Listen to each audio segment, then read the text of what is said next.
కీర్తనలు విట్నెసెస్. దుష్టుల ఆలోచన చొప్పున నడువక, పాపుల మార్గమున నిలువక, అపహాసకులు కూర్చుండు చోటను కూర్చుండక. యెహోవా ధర్మశాస్త్రమునందు ఆనందించుచు దివారాత్రము దానిని ధ్యానించువాడు ధన్యుడు.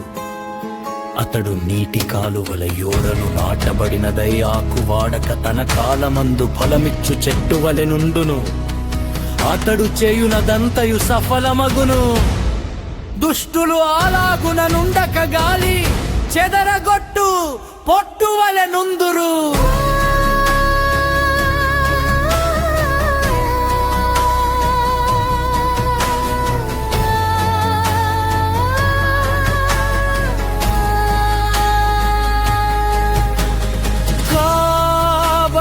న్యాయ విమర్శలో దుష్టులు, నీతిమంతుల సభలో పాపులును నిలువరు. నీతిమంతుల మార్గము యెహోవాకు తెలియును, దుష్టుల మార్గము నాశనమునకు నడుపును.